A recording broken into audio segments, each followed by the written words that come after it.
there comes a point where I feel as if I need new challenges. I'm not being honest with myself. If I stay, I need to do something different. Adrian Newey has said yes. Newey will join Aston Martin next year. No one in the history of the sport has designed more successful cars than you. What were you looking for that they were able to offer? Firstly, so I feel as if I can make a difference. One of my policies has been never to join a successful team. I've only ever really had one interest in my career, which is, and I've tried to stay faithful with that. You've been described as the man who can see air. Do you see it like that? This episode is supported by Huel. Adrian, welcome to the show. Thank you very much. Pleasure to be here. So, a few months ago, back in May, you said, F1 is all-consuming. I've been at it a very long time. As Forrest Gump said, I'm tired. Yeah. How refreshed is the man sitting with us today? It's been nice to be off the treadmill. It's the first time I have been really in my life, or my career rather. So just to be able to sort of sit back, enjoy life a bit, take the odd holiday here and there, enjoy family time, it's been fabulous. And feeling much more refreshed now. Was there ever a moment where you thought, maybe I'll just retire? I know you like your sail off into the sunset. I think initially, yes, but I guess I always knew in my heart of hearts that I'd need something stimulating to be doing. And I think where I feel very lucky is that, well, first of all, I've ended up doing what I wanted to do since I was about the age of 10. And secondly, it's been a very stimulating job. It's very multifaceted in terms of working with all my fellow engineers, working with the drivers, working with the team. That kind of engineering of a machine that is still a sport. It sounds to me like the fire for motor racing burns as strong as ever. Is that fair? I think it is, in truth. I mean, as I say, it's for whatever reason, it's something I always wanted to do from about the age of 10 or 12. What's my interest, even from that very young age, was sort of car design, and then it started to become more focused on performance of the car, which probably was a bit with my karting and so forth, how to make the kart go quicker. So I've been lucky enough to do that, and I've been more or less, it'd be an exaggeration to say I've enjoyed every working day, but I've enjoyed 99% of my working days, and that fascination of man and machine. Well, let's talk then about your plans for next season. It's finally out there. Adrian Newey is joining Aston Martin for the start of next season. First of all, well done. Big congratulations. I'd love to know what questions you asked yourself to come to that decision. I suppose I find that there comes a point where I feel as if I need new challenges. The team's reached a good level of maturity. It's a very mature engineering organisation as well as the rest of the team. So in a way, I've kind of done my bit, and I just feel as if now I started to feel as if we're getting a little bit stale. I think the guys also felt as if perhaps that, they needed to show that they could do it on their own. So right. I thought, well, okay, let's give them the chance and give myself a new challenge. I think if I go back even 15 years, certainly 20 years, and say, would I want to be at work beyond 60? Probably not. Would I want to be at work beyond 65? Absolutely not. But then you get there, and kind of I think there's various things. First of all, maybe maybe I'm guilty of it defining me too much, and I worry about what I'd do if I didn't do that. But I don't think that's really the thing in my case. It's more that I enjoy the challenge. I've loved it. As I mentioned earlier, the career I've always dreamt of from a little kid. Been lucky enough to achieve it. Still enjoy it. It's just trying to get that sort of balance right of it not being all-consuming, because Formula One can be all-consuming. And with that consumption, of course, comes compromises, particularly family life and friends and so on and so forth. And that's the difficult bit. So what's Mandy, your partner, said about your decision? She said that I would drive her nuts if I wasn't working. Yeah. So you're back in. I'm really interested to know what the team that you're joining said to you that made you go, yeah, okay, this is a project for me. What were you looking for that they were able to offer? I think someone who would, well, obviously, firstly, I feel as if I can make a difference. I guess one of my policies has been never to join a successful team. Try to give yourself the challenge of joining a team that, at that point of time, at any rate, is struggling a bit. Williams, when I joined, had a bit of a lean period. Similarly with McLaren. Red Bull, as I say, was a startup. So I think that's the first thing, is not to join a team that's at its peak. Yeah. But in particular, to sort of feel as if it's a team that I could go in and hopefully make a difference, that I'd enjoy working with the people, I would be able to work in a similar way with them, and that we can all kind of go on a journey together.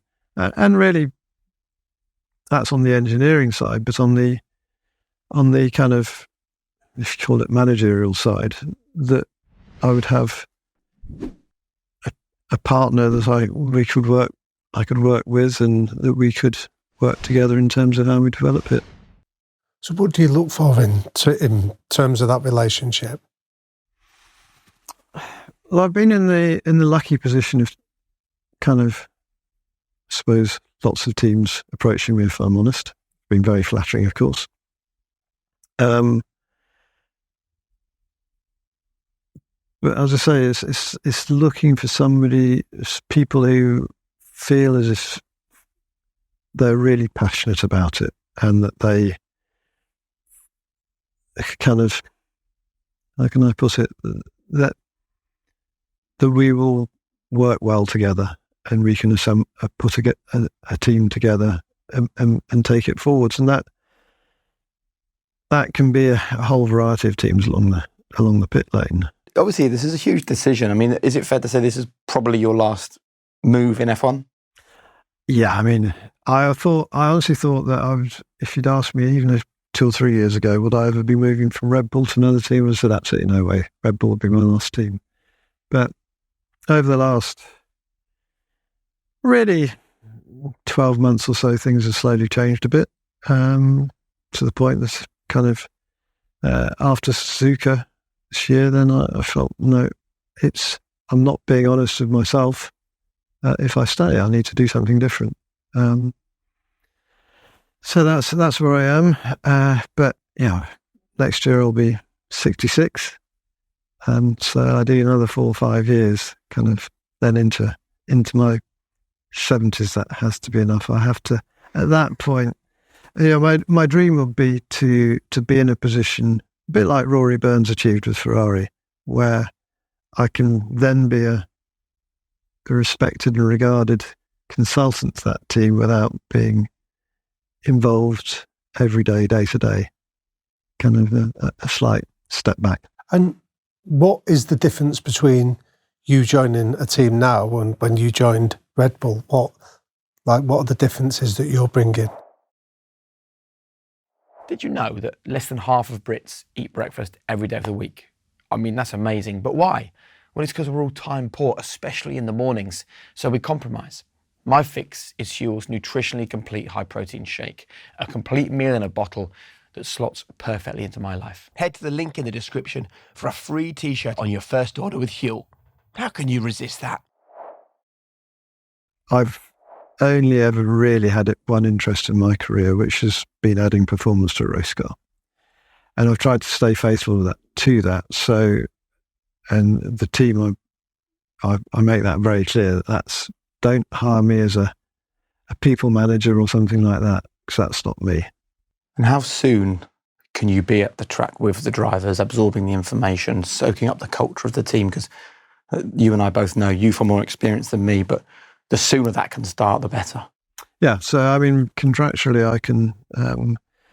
My work with Red Bull, I've been out of the Formula One team really since after Suzuka, whenever that was, late April. But I've still been working hard on the RB17 track car, which has been a sort of side project, passion project, really, which I've hugely enjoyed because it's something just a little bit different to Formula One. It's applying all the same principles and that learned from Formula One, but to a different application.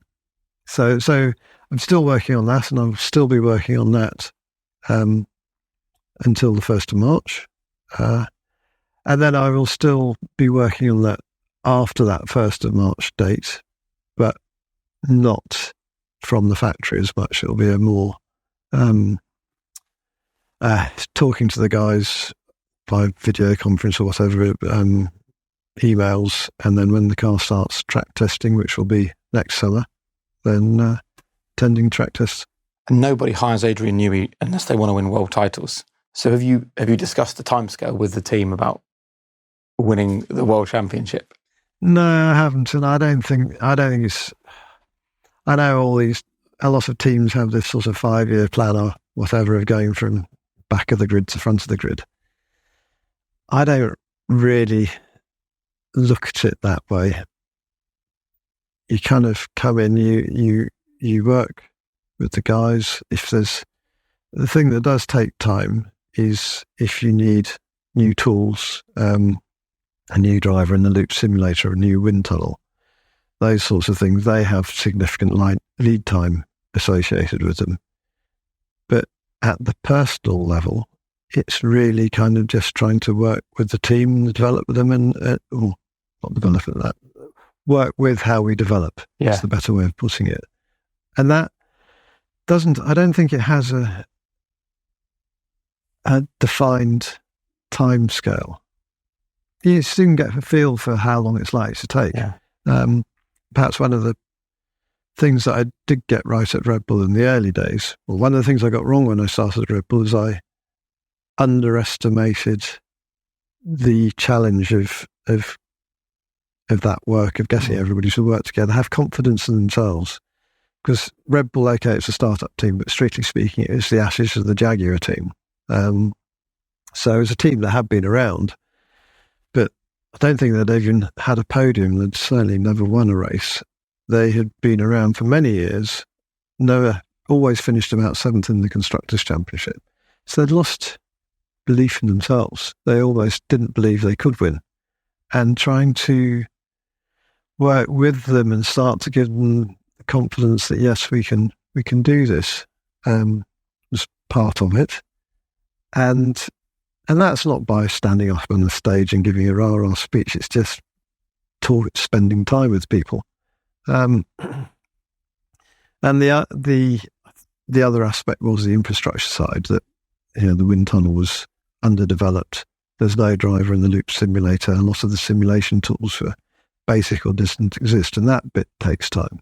You see, knowing you as I do, there's a huge the biggest of big regulation changes coming for Formula One in 2026. Yeah.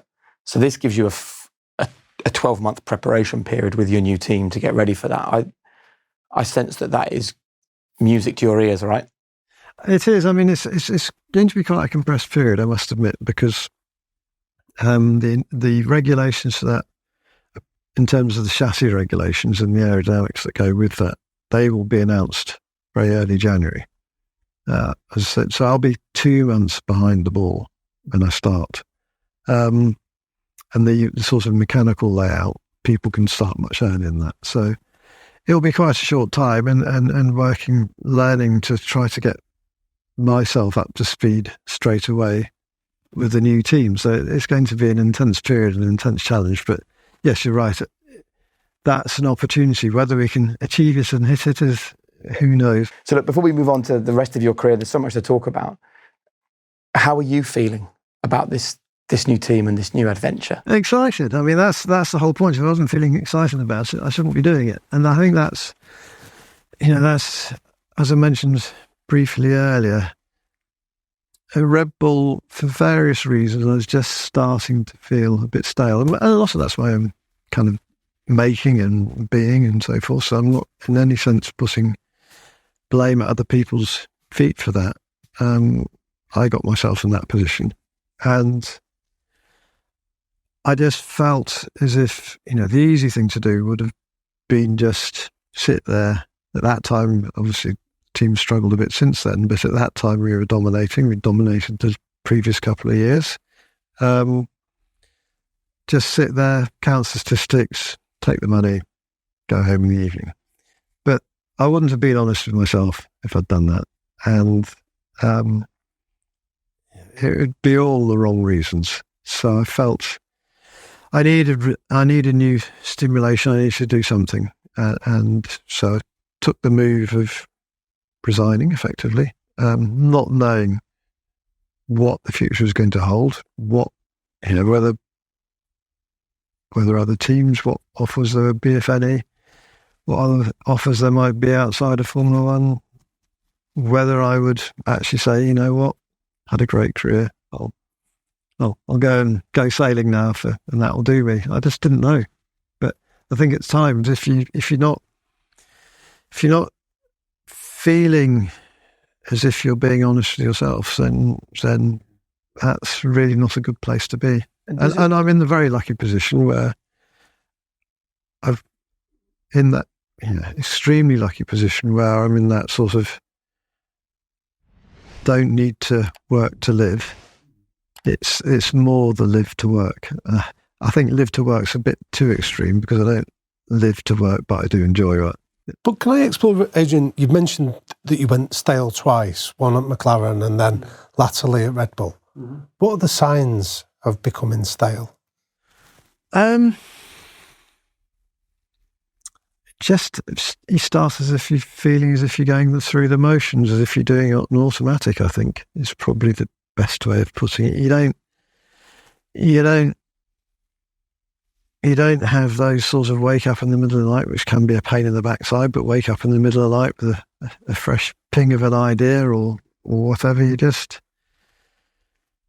not feeling stimulated. I think that's probably the easiest way of putting it. So on the RB17, the track car, I was waking up with ideas, but I was starting to do less so on the Formula One car, and that just felt wrong to me. I knew it was wrong. So we've got a model actually of the RB19. Hi, there we go. And look, this is such a unique opportunity to hear from someone who is absolutely at the top of their game in their world. Would you mind just talking us through that car? How you came to some of the decisions and the parts of this car that you're most proud of? So RB18, the 22 car, was very much the car that set the subsequent evolutions of the 19 and then this year's car, the 20 in process. So they're very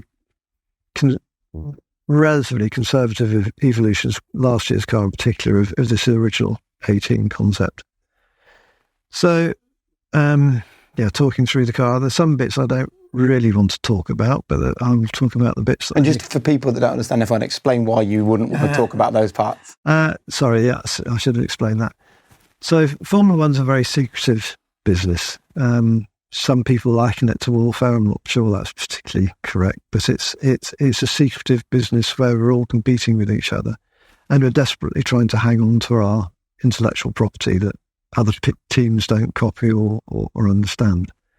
So the bits that I feel some teams may not have still fully understood, I therefore don't really feel it's appropriate to talk about. The things that I'm pretty confident all the other teams have now understood, then it's effectively internally, not out in the public arena, but it's known along the pit lane. So it's an open secret now. And how do the other teams who are spending many millions of pounds on hiring the very best engineers and minds to try and compete with someone like you, how do they not see the things that you see on that car, do you think? How have they not yet spotted what you did? A whole variety of reasons. I think, first of all, it's trying to put a bit of creativity and lateral thinking into the whole, how you go about it, how you go about the research, but also not just blindly believing the tools. Because Formula One, I think, when I first started way back in 1980, then there was no simulation tools whatsoever. The only tool you had available to you was a wind tunnel, and that was it. And even that was relatively basic in as much as the only way you can understand the flow is a wool tuft and a bit of flow vis. Now you've got all these amazing tools, not only on the aerodynamics with CFD, computational fluid dynamics, which is aerodynamics by computer, the virtual thing, but all the other simulation tools in terms of lap simulations, which allow you to then look at the effect of the suspension geometry or the weight distribution or whatever it might be. And then going on from those basic lap simulations, then you've got driver in the loop, where you to put the human in the loop, because that's important, not only for his or her kind of ability to articulate what the car's doing, which a computer can't, or we can't with current technology, but also because a computer will drive it without fear, if you like, and whilst we can try to put driver models in, you can never really get their reactions correct. So you put a driver in the loop, which is the big machine, which is a simulator, which is a sort of huge, effectively it's the fairground one that we all see, but kind of the metaverse of the fairground. Yeah. But all those tools, they're simulations by definition aren't the real thing. Yeah. They have limitations and they have inaccuracies, which quite sometimes you're just not aware of. And even the data, when you look at the track data, sometimes it's difficult to pick things out that the drivers are describing, but can be extremely difficult to see them in the data. But that doesn't mean to say they're not there. We don't have all the answers. We as engineers still do not have all the answers, I think. I mean, one of the problems, first of all, is the rubber bits, which are very difficult to model. So the bit that actually is responsible for transmitting the grip from the car to the tarmac is the bit that's probably least well understood. But you touched on something that reminds me of a previous guest we had, was Professor Brian Cox, the astrophysicist, who spoke about the healthiest cultures are where people celebrate being wrong because they understand we don't have all the answers. Yeah. And I'm interested in, how do you create a culture where you do have the humility to accept we don't have all the answers, the data doesn't provide us with everything? Well, it's a very good question. I think it's one of the cultural changes that needed to make when I first started at Red Bull. Red Bull, as I mentioned, was the ashes of Jaguar, based in the Midlands. And I grew up in the Midlands. I went to college in Leamington Spa. And in those days, which was the mid-70s, then we used to go have day-out trips to, I think we had one to Ford and Dagenham, and we had one to Triumph motorcycles. And I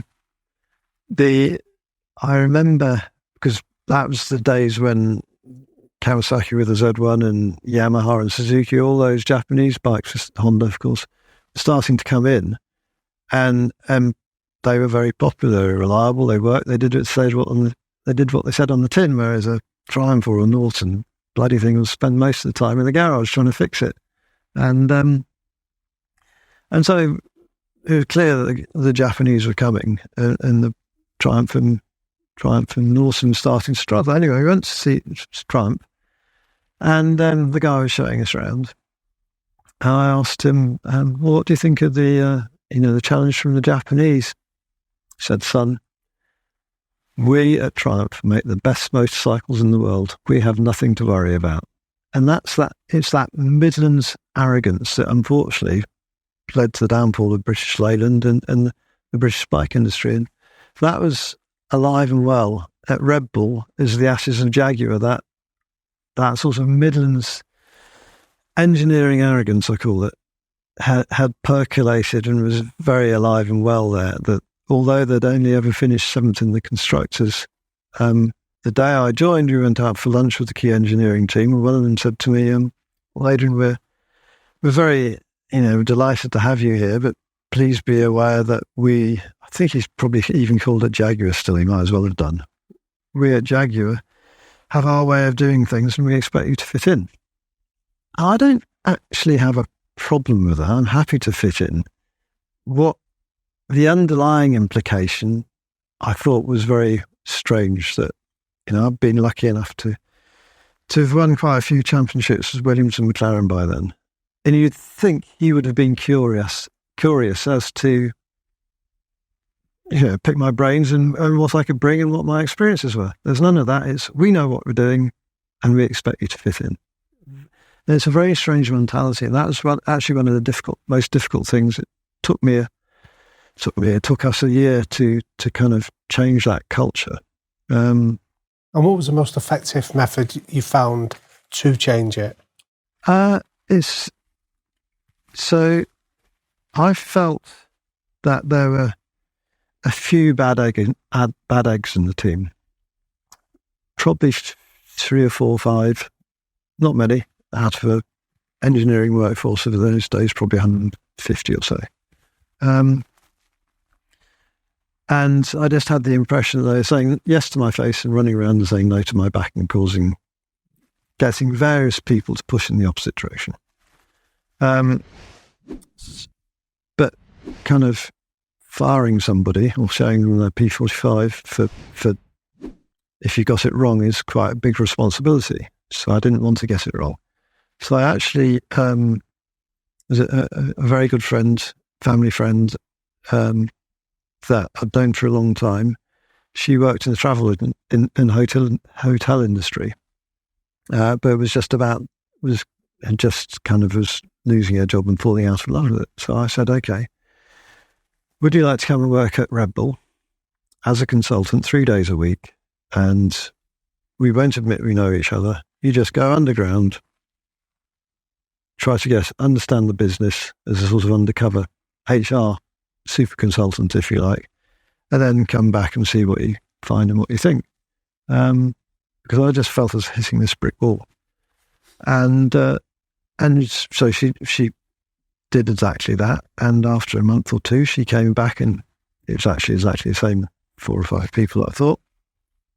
And so we unfortunately had to get rid of those people. But I tell you what, culture changed overnight from that. And you had some incredible moments. When you think back to your time at Red Bull, what was the moment you feel most proud of? I think probably coming up with that 2009 car, because that's what set us on the path. Big regulation changes I mentioned, getting that right. We didn't win the championship that year. Brawn and 2 other teams simultaneously came up with the double diffuser loophole. So no point in arguing about whether it was legal or not. It was deemed legal, and so we were on the back foot. I think we managed to score more points than Brawn in the second half of the season, but we were just too immature as a team. We made a lot of mistakes, threw away a lot of points. That meant by the time we got the car with the double diffuser on this at Silverstone, we were properly competitive. We were too far back, but it set us on the path. And then the 4 subsequent cars through to 2013 that then did manage to get the double championships. They were derivatives of that first car, and just as now the 19 and 20 were derivatives of the RB18. So it's that back to that thing. If you can get a reasonable direction on the first one, then you got half a chance of staying ahead. Would you also share with us the challenge that success brings? Because I think that people think, well, creating a fast Formula One team means suddenly harmony and joy. But actually that period was where particularly Sebastian Vettel and Mark Webber had some clashes on track, that famous multi-21 where Seb was asked to swap with Mark and he didn't do it. And I mean, you and I were recently at a Red Bull event, and the emotion still is high, isn't it? from the people who were involved in the race team in that period, and we're talking 10 years ago. So what would you share with us that you all learned in Red Bull at that time about the challenges that success can also bring? I'm going to tell you a secret that I've noticed about high performers. They are laser focused on the power of the gut. You heard me right, the gut. Because the gut and overall health are intrinsically linked. And that's why so many high performers take a probiotic. And one which keeps on being discussed is this, Biotic by Heights. Like, I've been taking it for over a year now, and it is so good. It's one of only 3 products in Europe that's Informed Sports certified. That means it's taken by Olympians, Premier League footballers, Guinness World Record holders, international rugby players. Quite simply, this is gut health for champions. So master your microbiome and treat yourself to a high-performing gut for a high-performance lifestyle with 20% off your first month. Just go to heights.com/HP or enter the code HP20 at checkout to get 20% off and start seeing the difference that Heights could make to your health. The first thing about motor racing is that it's always pressure. Whether you're at the back or at the front, it's always pressure. If you're at the front, you're under pressure to stay there. If you're at the back, you're obviously under pressure to try and get to the front. And it's really about how you learn to live with that and handle it and kind of get everybody feeling as if you avoid being complacent if you're at the front, which is easy to creep in. And if you're not at the front, that belief that we can get to the front, we just need to be very calm and work through and try and understand our problems and what we need to do to get there. If I go back, I mean, when I first got into Formula One with the 1988 car at Leighton House, then we were a tiny little team, as I mentioned earlier, 50 people, but we punched above our weight. We had a couple of podiums. Estoril was our first big result, where Ivan Capelli came in just behind Alain Prost and having overtaken Ayrton Senna in the race. And then the very last race, Ivan led a lap in the wet and then got overexcited and changing the anti-roll bar and knocked the ignition switch off, which he didn't admit till a year later. And that was the end of that race. So in 88, I became this sort of new kid on the block. Not a new sensation, but well respected for what we achieved as a tiny little team. And my first Formula One design, the first team, my first design, the first design for which I had been overall responsible of the team. And then 89, of course, it was ridicule and you don't know what you're doing, both internally, externally, but also started to creep into internal as well. That it was basically one hit wonder, struck it lucky type That's what stuff. I said. Yeah. And that was quite hard, but also started to try to learn how to handle stress and pressure. That 89 was a particularly horrible year because not only did the car go very badly, but my marriage started to fall apart as well. And to this day, I wouldn't like to say which came first, but it always seemed to me that kind of if my racing was going badly, my home life would go badly. If my home life was going badly, my racing life would go badly, or professional life. And when that happened again in 2010, and through the latter part of 2009 and into 2010, where my second marriage fell apart, that time I was able to channel that and make work my escape, make it my kind of sanctuary. Right. So that now if I wanted to escape all the shit, excuse my French, and that was going around in my head from my home life, my escape was to turn and face my drawing board and start drawing. And I've developed this thing where I don't know if it's a good thing or a bad thing. A lot of people notice it that I do have complete blinker tunnel vision. A lot of people then makes them feel as if I'm very rude because I'll walk through the paddock and I just don't see left and right because I'm thinking about something and I'm walking that way. So people think I've walked straight past them and blanked them. I honestly haven't. I just don't see them. And what are you thinking about in those moments? Car-specific things? Yeah, normally, particularly a racetrack, it would be car specific. So I'm quite compartmentalised in my brain. I don't know if it's an asset or a handicap, but I can kind of learn to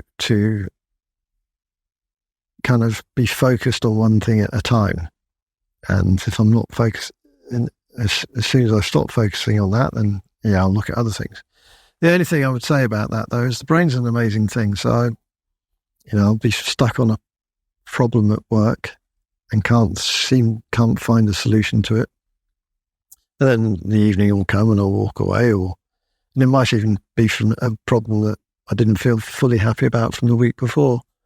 And the subconscious must just be ticking away, because then suddenly, standing in the shower or in the middle of the night or whatever, a solution will pop up. And you think, that's what I'll do in the morning. You've been described as the man who can see air. I'm sure you've heard that mentioned many times. Do you see it like that? No, of course I can't see it. I mean, it's a nice romantic image, but no, unfortunately I can't. I think. What do you see?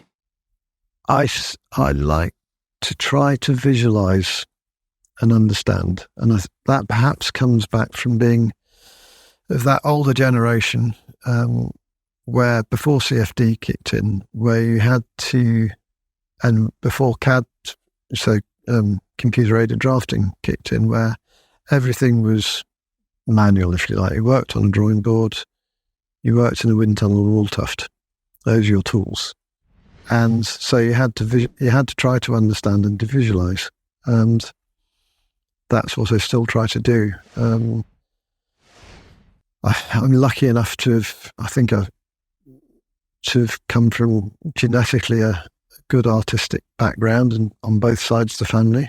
So I think that helps me. And after all, engineering, particularly design engineering, performance engineering, which is, just mentioned, my passion, it's a combination of science and art in many ways. Maybe like Brian Cox was saying, that as an engineer, you should accept that there are some things you don't understand.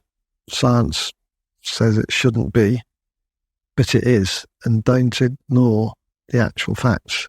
There's an example where a few years ago, it started to look as if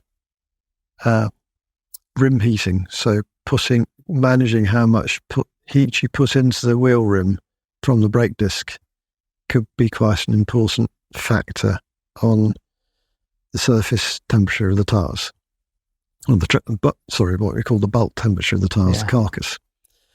And our head of vehicle performance at that time said, no, it can't be. You've got this big air cushion, this cylinder of air in between. The transfer time from the rim to the carcass is going to be huge. And he even went down into the lab and set up an experiment where he heated up the rim and then measured how long it was before the tread started to heat up. And it was some massive amount of time, like 1 hour or something stupid. And my argument was, well, no, there's something here we don't understand. Don't ignore what the drivers are saying, what appears to happen on the track. Exactly, So we don't understand this at the moment, but don't therefore say it's not real. And there was a lot of resistance to that. This is back in the early days of Red Bull, sort of around 2009 or so, when there's still a bit of that Jaguar mentality still kicking in. And in the end, I think it's sort of the middle of the night. It was obvious that the donut of air that's inside the tyre has inertia, has mass, therefore it has inertia. So it will always try to rotate at the average speed of the car around the lap. And so when a car, which of course a racing car is always either braking or accelerating, so when you're braking, then suddenly the the tyres going slower than that column of air, and when you're accelerating, vice versa, depending on which side of the average speed you are. So then that means then you're getting tumbling and mixing. And so you do get this transfer from the rim to it's not a static column of air, it's a static cylinder of air. And so we did some transient CFD work and proved that that's the case. And from that, we started to actively look at rim heating, which of course now is very common throughout Formula One. It's going to acute detail into the level of rim heating. But it was simply, I'm not for saying I'm clever, I'm simply saying I was trying to be pragmatic. Yeah. Don't ignore what's smacking you in the face because you can't understand it. And can you give us an example of cross-pollination then, where you've seen something from outside of the world of Formula One that you've stolen and applied? Well, I suppose back at Williams in 1996, we've been struggling with the flow off the top of the helmet, Damian's helmet in that case particularly, because he's a bit taller than Jacques Villeneuve, kind of separating on the top of the headrest, and then that separated air going down the airbox and losing engine performance. And I was trying to think, okay, what can we do differently to get over that problem? And in August, on our summer holiday, took an internal flight from Barbados to one of the little islands, can't remember. I looked out the window, there's a little turboprop, and looked at the engine intake, which was just below the propeller, but the shape above that engine intake they had obviously come up with a similar problem relative to the propeller, shaped the engine intake appropriately. I was like, stupid, that's the solution. So that's what we then put onto following the 97 car at Williams. And that, again, is, I'm not saying it was therefore clever, but it's now the standard. Everybody then copies that and off you go. Which all leads to a car that looks like this. So let's do this then. Let's get you to talk us through some of the design elements of the RB19 and how you sort of how they came about, really. So the first thing was we wanted to position the driver quite rearwards in the wheelbase for aerodynamics in particular, and to an extent weight distribution, but mainly aerodynamics, that I wanted to get what's called the AA, which is the front of the chassis, rearwards, because that would free up the space. It would make the nose smaller and allow us to create a very V-shaped nose, which I've always found useful to have a V-shaped nose. So that was the philosophy behind that. So I wanted to try to this big front wing to get it to work across the span, which meant minimising the nose. And that straight away led to a few key things. By positioning the driver relatively rearwards, you then needed, because we have a maximum wheelbase distance between front wheel and rear wheel, then if you move the driver back, you've got to move the engine back in reality, which means you've then got to have quite a short gearbox. So then it was a packaging exercise around the rear of how do you do this short gearbox. And that led to two things on the suspension at the front, because the chassis is now quite rearwards. It made, if you have a so-called push rod, which is where the arms that control the vertical suspension are like that, then they're very flat because the chassis is quite low. So the alternative is to go to a pull rod, which is what we went to at the front. Simple, but that was one of the reasons for the pull rod. The other was to free up space around the front brake duct, which thought was probably going to be quite important. So that was the front of the car. The rear of the car, then with this short gearbox, wanted the bodywork beside the gearbox to be quite narrow, and that was proving very difficult to package with a pull rod, which was being this traditional solution that we'd introduced in 2009 for the 2009 regulations. So we went back to a push rod, which was pre-2009, if you like, to allow the inboard suspension to be packaged ahead of the gear cluster rather than beside it, which was all we could manage to do with the pull rod. So those are sort of two key fundamental decisions, both mainly aerodynamically driven. And then on the underside of the car, wanted to maximise the diffuser space. So that meant trying to make the gearbox as small as we possibly could, physically, which led to a lot of complaints from the gearbox department, because then when you make the gearbox, you wrap the gearbox casing around the gears themselves very tightly, then you have problems controlling the oil because you haven't got a sump effectively. So it's quite a lot of work with the gearbox guys and on the dyno and so forth, getting this very minimal shape to work. The kind of the very high underside to the radiator intake to create this G-line, which is actually the G-line is when I was drawing a car quite some years ago, I tend to label it, the lines as I draw them on the drawing board. A is the top corner of the chassis, C is the top corner of the side pod, B is the bottom corner of the chassis, and I'll work my way through the alphabet. And the line from the front of the chassis to the back along the base of the side pod, just above the floor, is G. That's where I got to. And so it's internally always now been known as a G line. I think it might have even crept through Formula One, I'm not sure. So, like most of your little inventions. I wanted the G line and to be used as much as possible to pressurise, because that pressurising under here, because we didn't really have proper barge boards like the old regulations, the best way to try to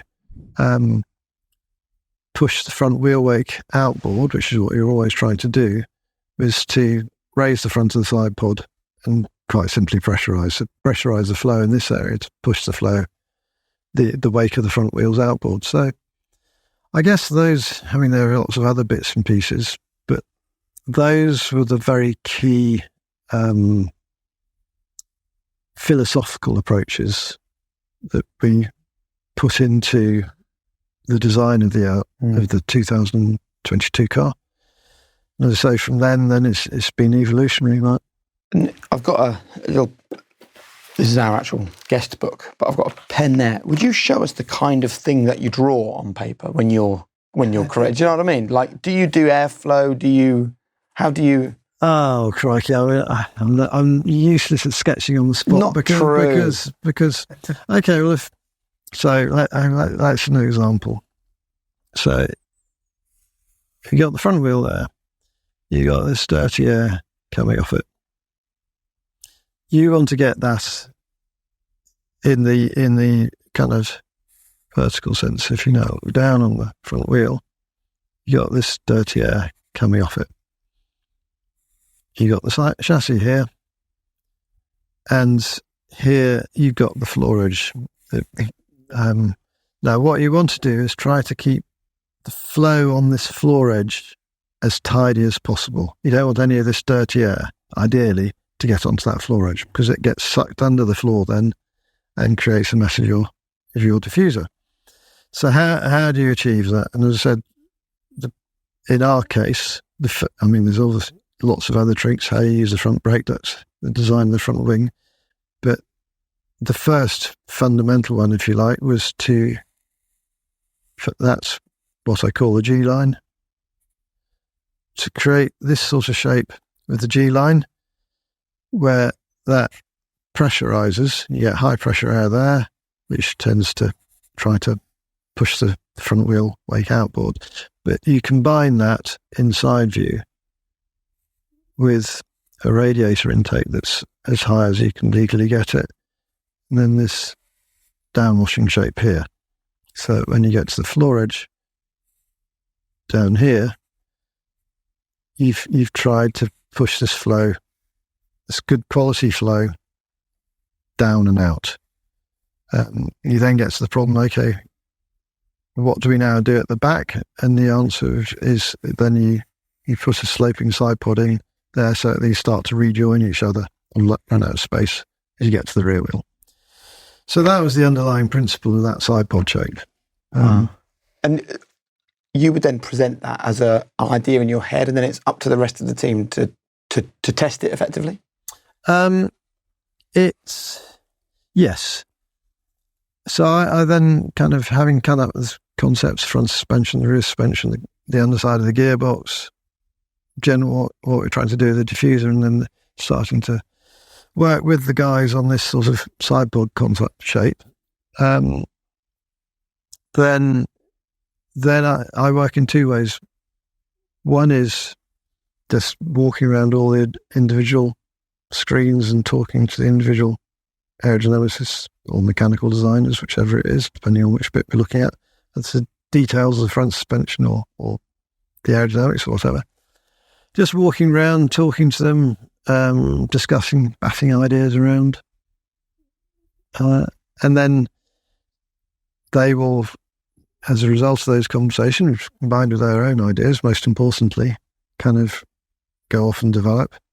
And then at the same time, I will spend time on my own, if you like, at the drawing board, trying to come up with ideas and suggestions.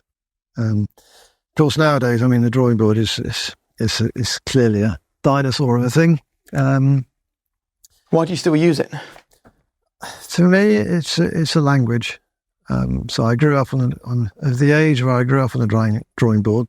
CAD systems didn't really start to come in properly until the early 90s, and didn't really, I would say, reach maturity until certainly the mid-90s. So I've grew up on a drawing board. It's my first language. If I was of a younger generation, I wouldn't. I'd be on a CAD. And I don't think there's an underlying advantage or disadvantage to one or the other. I think actually now the CAD is the stronger, because if I go back even 10 years, I watched the guys on the CAD. They would take such a long time constructing their drawing that they would be reluctant to change it because it took them too long to change. Whereas I'm more than happy to get the rubber out, and the lines I end up with, probably 50% of them at least have been rubbed out at some point, because I keep changing it until I'm happy with it. Whereas now with what's called parametrics, the guys can put a few dots and crosses down, create their history file, and then they can change it quite quickly and easily. So I'm starting to feel slightly disadvantaged on the drawing board, but I'm afraid I'm a bit too old to change now. So interesting. Look, thanks for talking us through the way you work and how you work. I want to talk about the sort of the drama, if you like, of Formula One. You know, you mentioned earlier 2021 was a challenge because of all of the things that were going on off the track. Yeah. How do you personally deal with F1 when it does get nasty, as it did that season? It does take some of the pleasure out of it. That 21 championship was particularly dirty off the track. Some of it to do with bodywork and what we felt Mercedes were up to, which was, and then a sort of, let's say, an apparent lack of willingness from the FIA to properly investigate that was frustrating. There was the sort of the Silverstone accident between Lewis and Max, which I must admit, at the time, I was absolutely incandescent with Lewis because I felt he did it. It was a deliberate professional foul. I think now, with the benefit of hindsight and time, then I think they've been banging wheels all the way around the lap up to that corner. Lewis went for an opportunity which he thought was there, misjudged it, and what happened. Max could have. We were lucky that Max didn't get badly hurt in that accident. So I understand sort of how it happened now, perhaps better, and I was probably a bit harsh. Well, I was too harsh on Lewis at the time. And that's perhaps one of the things of Formula One. You get sucked into everybody else being the enemy very easily. Yeah. I remember when Ayrton, who'd been kind of a bit of a nemesis, then went from McLaren to and joined us at Red Bull, it is almost kind of had to learn quickly to call him Ayrton, not Senna. But that dropped in a moment because when he first came around the factory, I was Frank and Patrick said, "Look, please show him around," and his curiosity and natural engagement and charisma, you couldn't. As soon as you met and chatted with the guy, you couldn't dislike him. Really? Yeah. And what about as a driver? As a driver, I mean, he could be ruthless, obviously. I think, if you watch that, is a little bit before my time properly in Formula One, the battle between Alan and Ayrton and the shenanigans that went on there, then you can debate it. I'm sure both drivers in their own minds felt fully justified in what they did, and I guess that's what happens in Formula One. And are you okay to talk about the crash in '94 with Ayrton 30 years ago? Yeah, I mean, I've been responsible for the design of a car by then for a few years, first in IndyCars. The first car I was properly responsible for was the 85 March IndyCar. And then from then on, continuously another IndyCar and then Formula One cars. Stupid as it sounds, I'd never ever thought or questioned, if somebody gets badly hurt or worse in a car that I've been overall responsible for, how am I going to feel? And when it happened, it was just, I can, the biggest memory of that is those bloody klaxons. When all the noise that all the spectators made with all these images of Ayrton sitting upright in the car, you're hoping desperately he's okay. What a waste. I think that was the biggest single emotion. What a waste of such an amazing person, such a stupid accident, and such an unlucky accident. And as much as if it hadn't been for the wishbone leg, then he would have been absolutely unhurt. But of course, in the aftermath, he then goes through you got the initial emotion of, do I want to continue in working in motor racing? How close were you to stopping? Yeah, I've definitely thought about just stopping. And then what happened? Was it the steering column snapped? Did we completely mess up the design and field a car that was unsafe, or did something else happen? And at the same time, I was along with Patrick, and we were both on charge for manslaughter, which lasted for about 10 years, which was a pressure, but it wasn't the key thing for me. The key thing was, what part did I personally play in what happened? And I don't think we'll ever know with absolute 100% confidence what happened. None of the data points to the steering column being a problem. What the data does show is that the car snapped sideways in a corner that should have been flat. He got through the first lap flat, so why on earth didn't he get through the second lap flat? He did have a big moment on the first lap, but caught it. But the second lap, tire pressure should have been up and he should have been fine. So, I don't know, you can speculate it was a slow puncture. The right rear tyre was destroyed, so you'd never know. What I do know is the car was aerodynamically unstable, which is definitely down to me. I'd messed up on the aerodynamics of the car. The diffuser was stalling at very low ride height.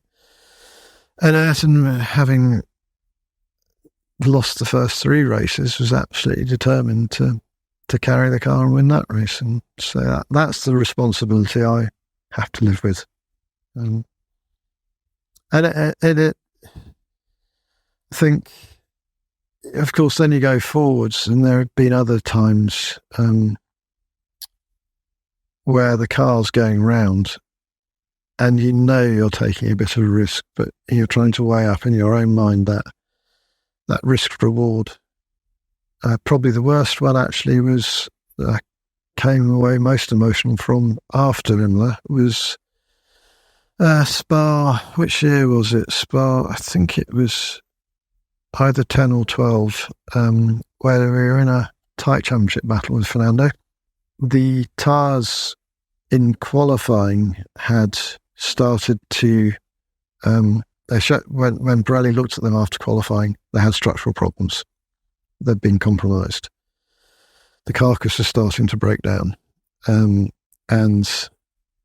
the answer, according to Pirelli, initially was, you're running too much camber, you need to reduce the camber.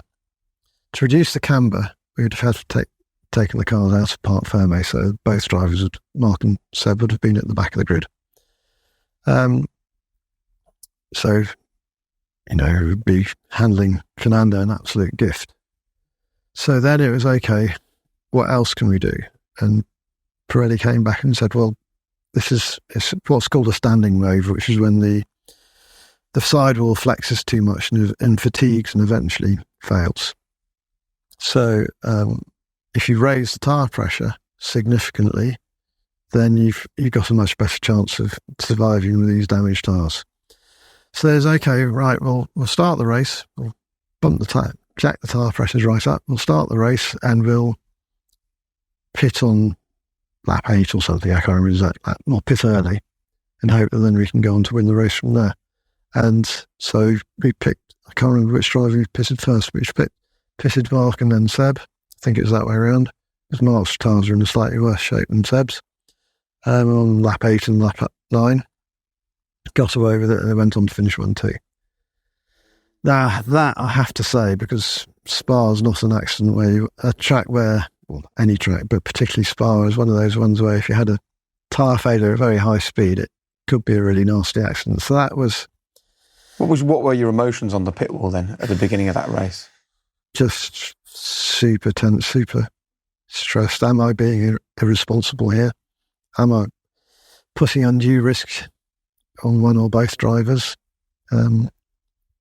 Quite a few within the team said, no, we shouldn't be doing this. You should start from the pit lane.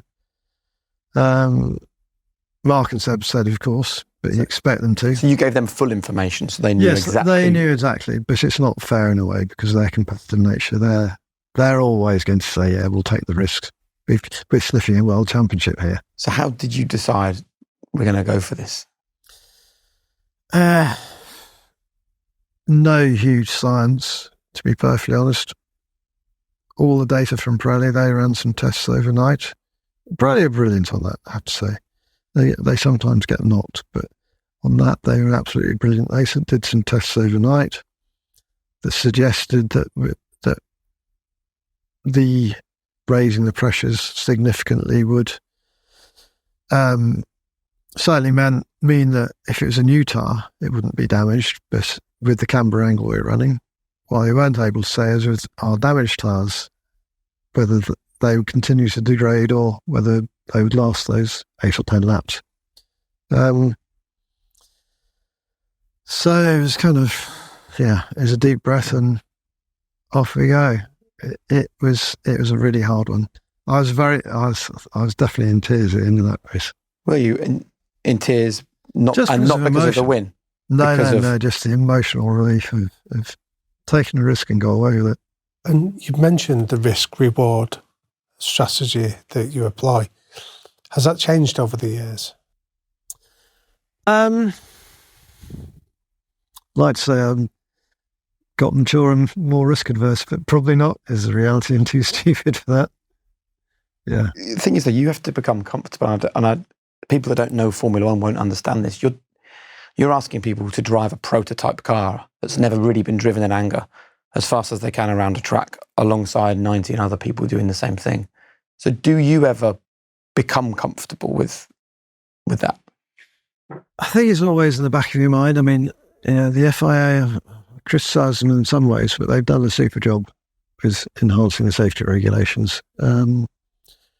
Starting with the work of the late great Sid Watkins, kind of with all his work and introducing side impact protection, front impact protection, the side headrests, lift out seats, etc. Sid really raised the game and changed it from being a sport which in the 90s was getting better but still dangerous. 94 being the standout year around that sort of Imola Monaco time as being horrendous, to a sport which is still not 100% safe, but the statistics are so markedly better than they used to be. Mm. Yeah. Listen, I was hosting the race when Mark Webber went upside down in Valencia. Yeah. And, I was there in Silverstone when Sebastian had that huge accident, as you've already mentioned. What are those moments like for you watching on? I mean, they're horrible. They really are. Because, I mean, I think Max's one at Silverstone was the last one where we thought, is he okay? Is he badly hurt in there? And then when he did come on the radio, because he was so badly winded, he was just grunting, and you don't know what that means. He was very sore. He had quite nasty concussion. He was very sore for a week after, but he was okay. So those sorts of accidents still can happen and do happen. The one at Spa in the Formula 2 race with Antoine Hubert. Antoine, yeah, was horrific. And it's never going to be 100% safe. Well, it takes a unique sort of person to get behind the wheel of a Formula 1 car. When you look back over your career, which drivers have you most enjoyed working with? I think it'd be very unfair to put them in order, but in roughly time chronology, if you like, as opposed to ranking, then Formula 1, I think Nigel Mansell was very misunderstood, but he was. I got on so well with Nigel. In what way was he misunderstood? I think a lot of people sort of did see the whinging Brummie sort of caricature of him, and in truth, I think know Nigel well enough that hopefully he won't be insulted if he listens to this podcast and say there could occasionally be elements of truth to that. But underneath, what a guy. I mean, he was, first of all, his presence in a car. You could have painted his helmet white and the car white, you'd know who was driving that car. He just had that sort of ability to throw a car around that not many drivers had. And just tremendous self-confidence. And a pleasure to work with. Damon, very different character, but again, we formed a very close working relationship and a very close friendship as well. Damon's still a very close friend, as is Mark Webber. And Mark's a great guy, as Yeah, he's been on the show. Yeah, DC, of course, another great man and a big influence on my life. Sebastian still he rang up the other day. He was travelling through Norway with his motorhome. I keep hearing rumours of Sebastian Vettel coming back to Formula 1, but I don't know. I can't see that. No, he won't. He's enjoying his life. He's moved on. He's doing different things, and fair play to him. And Max Verstappen, does he ever show signs of cracking? I've not seen it, I don't think, from where I've been watching. I think a little bit, perhaps, in his championship year in 21, where the intensity, particularly after Silverstone, on track between Lewis and Max became so intense. I think Max had very strong feelings on that Silverstone accident. And of course, he'd been clear championship leader going into Silverstone. We then him out of the race, and then more or less out of the race in Hungary when he got hit by Valtteri. Not intentional at all, but still got hit and pretty much hardly scored any points. So gone from easy championship leaders to now feeling a bit more pressure. And Mercedes managed to find quite a lot more pace out of their car towards the end of the season. So it's always easier for the hunter than the hunted. And Max was starting, I think, to just feel a little bit of pressure from the hunted. And hence that, he was, in reality, was probably lucky not to get a penalty from his driving in Brazil. The Abu Dhabi? No, it wasn't Abu Dhabi, sorry, the one before. Saudi, where they had a bit of a ding-dong. That was a little bit more, I think that was not clear, but Max was probably a bit out of order in Brazil, in truth. So I think he's feeling it a bit, but, and indeed, Checo, it's the usual thing when Checo if the teammate they've been beating suddenly starts to get closer, it's not that suddenly the teammates got better, it's that the guy, it's the same with Fernando and Felipe Massa towards the end of 2010. Suddenly they get closer because the lead driver's feeling the pressure. And what do you do with the lead driver in that position? So would you spend time with Max? Would you take it upon yourself to talk to him and see how he's doing? And a little bit, but I think Max is his own man. He's incredibly mature and rounded and philosophical. I think from the outside, not sure people fully appreciate and understand Max, just like they didn't with Sebastian. First of all, there's this sort of demonisation that both of them have suffered at times, which I think is very unfair. And maybe that's also a little bit of the British media, if I'm honest. Sky have a huge influence around the world. Their viewing figures, or their viewing is truly international, but their coverage is quite nationalistic, dare I say, and that can have an influence. It's this thing that now with journalism, typically I'm not saying I don't want to include this, so don't take this personally, but no offence. But there is that trend to sort of either put people on a pedestal or knock them down. It's black or white, heaven or hell. There's no nuance. So for people who, based on what they've seen, have an opinion of Max Verstappen that you wouldn't agree with, what would you like to tell those people that they might have wrong about Max? I think that he's very intelligent. He's got an incredible ability to. If it almost feels as if he can drive the car on automatic, he doesn't, of course, but he has so much, he can drive the car and has so much processing power left over that he can then think a lot about how he's driving the car, how he's looking after the tyres, what he might need to do on the settings, or if he's not sure, ask GP on the radio what he should be doing, but highlighting the problems. Reading the race, it still fascinates me. Fernando's another one that can do that seem to be able to read the race. But they haven't got all the stuff in front of them. How do they do that? I don't know. Some of that, I know you can see a lot on the Diamond Vision, and they do that. It's amazing how the drivers can see the Diamond Vision, look up and see. So, while they're driving a Grand Prix, they're looking at the big screens that are up for the fans in the grandstands. Really? Yeah. Wow. Yeah. And then seeing the splits and the times and what's going on. And is that common, or is that a rare skill? I think it's rare, and it's only the very top guys that can do it. Yeah. I remember David Coulthard actually saying to me the difference between him and Michael Schumacher when they were racing was what he called spare capacity. Yeah. He said when he was at his full tilt in a Formula One car, that took everything out of him.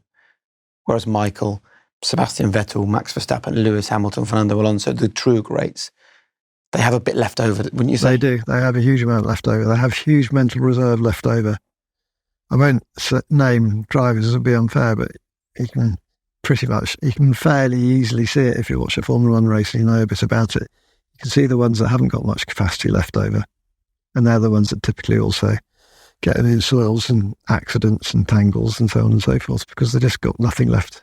They can drive a car and they can do a qualifying lap, but be gobsmacked if any of those guys could win a championship. Can I ask how you feel Max internally dealt with what happened at the end of the 2021 season?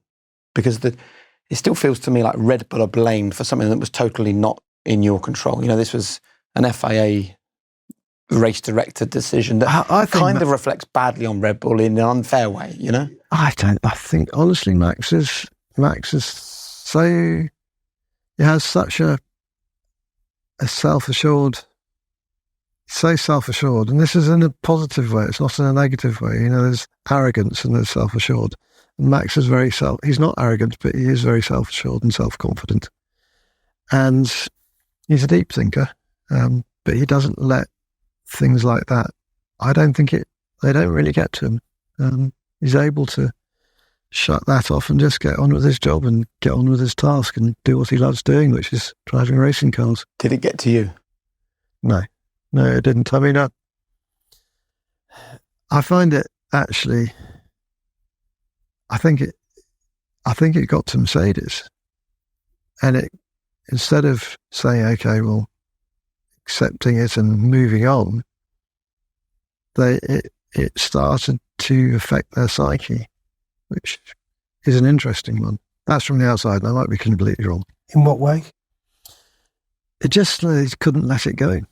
Psychologically, they couldn't let it go.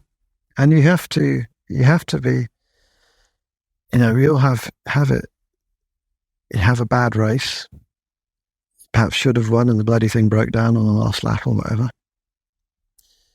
And I always have a personal rule, if you like, that I will be horrible to be around in the airport in that Sunday evening. But come Monday morning, I've got to wake up and be back on it. I can't go back into the factory all miserable and downbeat. Part of my position, I suppose, is to try to hopefully motivate everybody, not just saying, oh, it's so unfair and we were robbed and all that. Doesn't help, does it? How much time do you spend reflecting? Almost none. Why is that? I suppose because I'm interested in the next thing, really. You once wrote, you might say I'm lacking sentimentality, but I prefer to think of it as taking a clear-eyed view of the future. Yeah, I think that's right. It's easy, you know. Okay, so it's great when people come up and say, I've won so many races and championships and whatever. And I suppose the book, to extent, How to Build a Car, was quite a cathartic trip back, which I'd never really done until I wrote that book. I wrote it with the ghostwriter, in truth, Andrew. But generally speaking, I'm not looking back, I'm looking forwards. And I don't know why that is. It's just, I suppose it's just the curiosity aspect of, okay, what's next? So looking forward, what do you still feel you have to achieve in Formula One? Well, I suppose I'm in maybe this is just looking back now, that I kind of feel as if I've been lucky enough to have some good stats and managed to prove myself or have a positive influence at 3 teams now, and 4 teams if I can include Leighton House. So I don't feel as if I really have to prove anything anymore. I just want to do it for myself, involved and enjoy it, and hopefully, if I enjoy it, the guys I will be working with will enjoy it as well. Finally, one bit of reflection before we move on to our quickfire questions. You've designed cars that have won 13 drivers' titles, 12 constructors' titles. No one in the history of the sport has designed more successful cars than you. What would a teenage Adrian make of that? God, sorry, it's probably not very good English. Yeah, absolutely. I mean, crikey. My dream was always to be a designer. I didn't know the word engineer, I don't think, when I was in my kind of teens and so forth. And I lost my way a little bit when I kind of got chucked out of school at 16 and then got into bikes and girls and stuff. But it came back in as much as I knew I needed to get to university. And if I was to fulfill my motor racing dream, I needed to get to university. I needed a degree. And then kind of, I remember I struggled like mad to get in. Sorry, not into university, and to get my first job, because it was all the teams I wrote, I could find addresses for. Most didn't apply. Those that replied, those that did say it was catch-22, only take people with experience. Anyway, finally offered a job at Fittipaldi's, offered by Harvey Postlethwaite, who's the tech director and a legend in his own right. And I got to the end of the first week. I just couldn't believe my luck. I was hired as junior aerodynamicist, which turned out to also be senior aerodynamicist. That's the only aerodynamicist. I had no idea what I was doing. Got to the end of the first month. Didn't feel as if I was contributing anything. And I got paid for it. I couldn't, this is, wow. I got paid and I've got no idea what I'm doing here. So I've always felt tremendously lucky to be here. And I feel I try to remain humble because of that, because I do feel lucky. Can I ask you a final question? Because it refers to a comment you made at the start about deciding for your next role that you didn't want it to become all-consuming. Yeah. And in this brilliant interview that you've given us, Adrian, you've spoken about the cost at a personal level of in terms of your marriages and the impact of your profession on your personal life. How have you learned to be able to separate the two now so that you can do a good job without it having the impact on you as a person? I think there's two aspects to that. One is if work's going badly, trying not to bring it home, which is not easy because you had a bad day at work. If things have gone badly, you don't understand why, perhaps, or if it's just an argument with somebody, that's easy. But if you don't understand, then you're feeling stupid. Sometimes I feel so stupid I can't understand something. One of the things that often goes in my brain is I wish I was a bit cleverer, because if you can't understand something, it's frustrating. And so trying not to carry that frustration home and then take it out on your loved ones and your family is, I think, one key aspect. I'm certainly not there, but Amanda will definitely back that up, unfortunately. And then the other aspect, of course, is the time management. And the time management's actually every bit as difficult, if not more difficult, because it can be an all-consuming job if you let it. And so I've always try to be very efficient with my time, but in striving to be efficient, that can also mean it makes it very difficult. Can make it very difficult for me to relax, because I'm trying to be so efficient and trying to be so conscious of managing my time that then if I'm doing nothing, I feel I should be doing something. I feel a bit guilty. So it's trying to control all those sorts of emotions, really. Very good. Right. Are you ready for some quick fire questions? I'll give it my shot. I'm not normally very good at these. You will. You'll be great at these. Yeah. So first of all, the 3 non-negotiable behaviours that are most important to you. I think trying to be true to yourself is the first and most important one. Trying to be objective with one's own strengths and weaknesses, which isn't easy. And I see that all the time where people in the workforce, they might be very good at one area, but they don't recognise that. They want to be doing something different, and they go and do that, and then they're not very good at it, and they get very frustrated and unhappy. So I think being comfortable and with what you feel is your strength and then working to that. I think trying to remain calm under pressure and measured, not spark up my my father could have a bit of a temper on him at times, and I probably inherited that to an extent, and trying to make sure that I don't, if I say something, I've kind of thought about it a bit. It's not just my knee jerk. Try to always be open and honest with people. I think that's kind of both professionally at the workplace and also privately. Nice. What's your biggest strength and your greatest weakness? My strength, I would say my biggest strength is, and this it's subjective, isn't it? Whether other people say this of me or not, I've got no idea. But if I try to look at that, I would say humility. Trying to, it'd be very easy for this to kind of go to my head, I suppose, and think I'm the greatest thing since sliced bread, which I definitely don't think that. And you see that kind of with Formula One, then tends to attract a lot of people from music and film.